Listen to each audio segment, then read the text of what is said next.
Bismillahirrahmanirrahim. Assalamualaikum warahmatullahi wabarakatuh. Perkenalkan, saya Rahma Rahayu Ramadhani, mahasiswa Sekolah Tinggi Ilmu Ekonomi Makassar Maju dari Program Studi Manajemen dengan NIM 23093081100029 kelas 23 2A. Di sini saya akan menjelaskan sedikit tentang manajemen dan organisasi.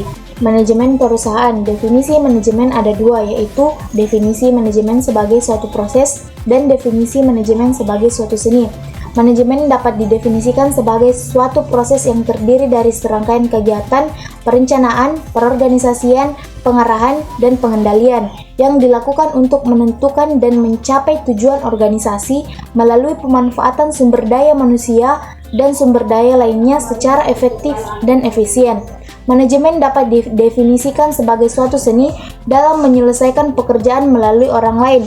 Sebagai sebuah seni, manajemen melibatkan kemampuan dan keterampilan khusus untuk mencapai hasil yang diinginkan.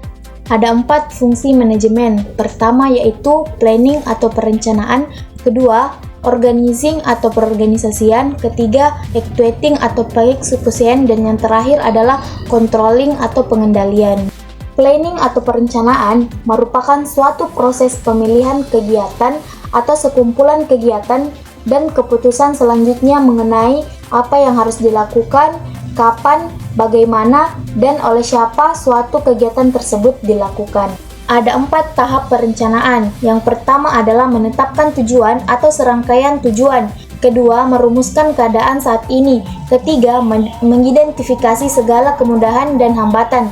Dan terakhir adalah mengembangkan perencanaan atau serangkaian kegiatan untuk pencapaian tujuan. Ada 5 manfaat perencanaan. Pertama yaitu memberikan arah dan tujuan bagi organisasi. Kedua, sebagai pedoman untuk mengevaluasi pelaksanaan kegiatan. Ketiga, mengurangi risiko karena ketidakpastian atau perubahan di masa yang akan datang. Keempat, membantu memperkirakan peluang di masa yang akan datang.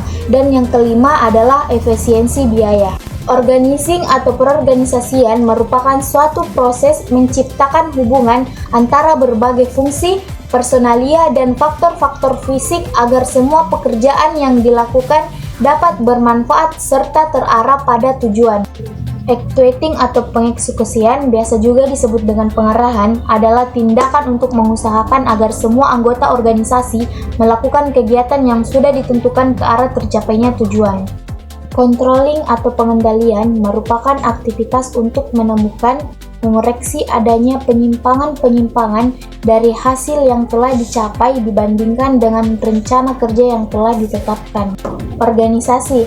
Ada pula proses organisasi, yaitu hubungan antar peranan. Pertama, ada saling pengertian.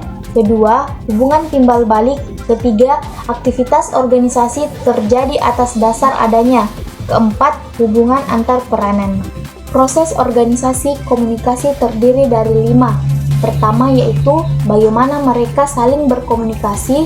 Kedua, seberapa akurat dan tepat waktu. Ketiga, seharusnya proses ini efektif. Keempat, komunikasi adalah awal interaksi. Dan yang terakhir adalah komunikasi yang efektif dan menghasilkan interaksi yang produktif. Proses perorganisasian pengendalian ada 3. Pertama yaitu bagaimana perilaku anggota dikendalikan. Kedua, efektivitas hubungan pimpinan anggota. Ketiga, pengendalian meliputi kegiatan, pemantauan, dan pengenaan sanksi. Proses perorganisasian yang keempat yaitu koordinasi. Terdiri dari 3. Pertama, perhatian yang diberikan kepada berbagai kegiatan diarahkan pada tujuan.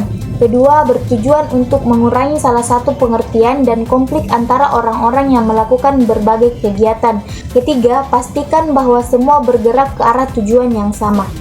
Proses organisasi yang kelima yaitu sosialisasi. Sosialisasi terdiri dari 4 bagian. Yang pertama adalah bagaimana cara anggota baru diperkenalkan pada sistem. Kedua, cara-cara yang formal maupun informal. Ketiga, apakah proses ini dilakukan dan mencukupi. Terakhir yaitu tanpa sosialisasi yang cukup, anggota baru akan lama menyesuaikan diri dengan organisasi.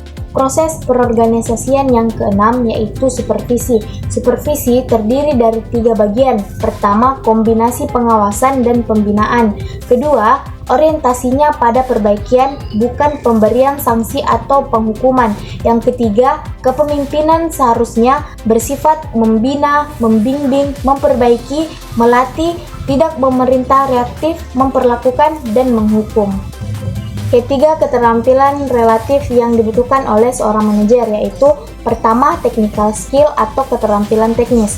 Keterampilan teknis adalah kemampuan untuk menggunakan pengetahuan, metode, teknik, dan peralatan yang diperlukan untuk melaksanakan tugas-tugas tertentu.